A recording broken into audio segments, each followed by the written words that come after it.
P T I نے dead line دے دی ہے کہ جی آپ 27-28 تک کمیشن بنانے کا اعلان کرتے ہیں. حکومت کے سر پہ ایک تلوار رکھ دی ہے, تو کیا اس طرح سے بات آگے بڑھ سکتی ہے؟ جی اسی لیے دیکھیں نا, انہوں نے اسی لیے کہا کہ بھئی اب ہم نے جتنا لیٹیٹیوڈ دے دیا, اب 27-28 تک اگر آپ اعلان کر دیتے ہیں تو پھر آگے بات چلتی ہے. اگر کمیشن ہی نہیں بنانا ہے تو پھر آگے بات کیا چلے گی؟ ہم نے باقی تمام بڑے مطالبات تو ڈراپ کر دیے تھے, اس لیے کہ اس بات کو چلانا تھا آگے. شہرہ صاحبہ کہہ رہی تھی کہ جی پی ٹی آئی بلیک میل کرنے کی کوشش کر رہی ہے, یہ کہہ کے کہ جی ہمارا فلاں مطالبہ فلاں تاریخ سے پہلے پورا کر دیں ورنہ ہم نہیں بیٹھیں گے. اسی کو پنجابی میں ٹرانسلیٹ کر دیا سینٹر خلیل طاہر سندھو صاحب نے کہ تسی گردن تے گوڈا رکھ کے بہ گئے ہو تے انج گل نہیں بڑھنی. تو گل مک گئی یہیں پہ یا گل آگے ٹر سکتی ہے کہیں؟ دیکھیں میں آپ کو بتاؤں, دیکھیں یہ بات انہوں نے پہلے تو نہیں کی نا, یہ گردن پہ گوڈا تو انہوں نے پہلے نہیں رکھا. انہوں نے جب اتنے دن جو ہے انتظار کرتے رہے اور صبر کا پیمانہ جب لبریز ہو گیا کہ انہوں نے کسی صورت جو ہے یہ ٹائم فیز میں کام انکار ہی تھا امپلائڈلی, تو پھر تنگ آ کے یہ انہوں نے کہا کہ بھئی اگر اس طرح چلنا ہے تو پھر یہ ایک ڈیڈ لائن ہے, اگر کر لیتے تو ٹھیک ہے. اب ایک بات ہے, ایک معمولی سی چیز ہے, حکومت کے ذرائع اتنے زیادہ ہوتے ہیں, اتنی زیادہ اتھارٹی اس کے ڈسپوزل پہ ہوتی ہے, تمام اسٹیٹ مشینری اس کے ڈسپوزل پہ ہوتی ہے, کوئی مشکل کام نہیں ہے. جو کام جو ہے اگر اپوزیشن سوچے کہ یہ 5 دن میں ہو جانا ہے حکومت کے لیے, تو وہ 1 دن میں آسانی سے ہو سکتا ہے. کہنا کیا چاہ رہے ہیں سر؟ یہ اس کو ڈیلے کرنا کا مقصد سمجھ نہیں آئی. اچھا کمیشن بنانے کو دیکھیے کمیشن تو کسی وقت بھی بن سکتا ہے, کمیشن تو بہت سارے آسپیکٹ کو دیکھے گا نا.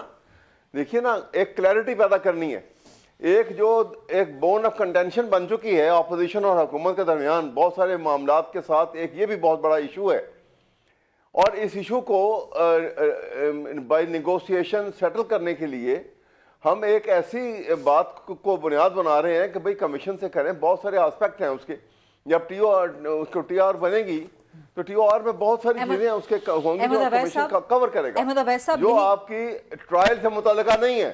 دیکھیں میں آپ کو بتاؤں, اچھا مثلا ٹرائل سے متعلقہ نہیں ہے, اس لیے کہ وہاں تو جو ایویڈنس ہوگی, ٹرائل ہوگا, اجرا ہوگی, وہ ایک پروسیس ہے, اس میں تو کمیشن نے نہ کوئی انٹرفیئر کرنا ہے, نہ کمیشن کی رپورٹ نے وہاں جانا ہے. لیکن نیگوسیشن جو ہے جو کہ کورٹ کے ٹرائل سے ہٹ کے ہو رہی ہے, جس میں آپ ایک دوسرے کو الزامات راشی سے ہٹ کے ایک مسئلے کو ریزالو کرنے کی طرف جا رہے ہیں, ایک ایمیکیبل سیٹلمنٹ کی طرف جا رہے ہیں. ابھی بھی کوئی نہیں, ان باتوں کے اوپر دھیان مت دیا جائے کہ جی وہ انہوں نے تھریٹ کر دیا, انہوں نے ٹائم لمٹ لگا دی ہے تو ہم کچھ کر نہیں سکتے ہیں.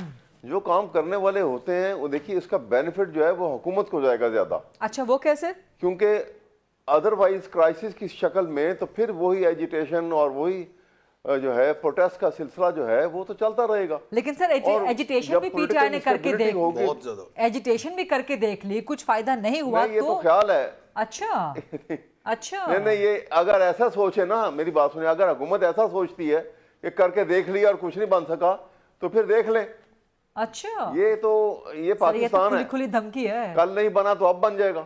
یہاں تو حالات بدلتے دیر کہاں لگتی ہے, کیونکہ ان کو بھی معلوم ہے, یہ تو یہ بھی جانتے ہیں at the heart of their heart, یہ جانتے ہیں کہ یہ تو ایک فالسہوڈ کے اوپر حکومت بنا کے بیٹھے ہوئے ہیں.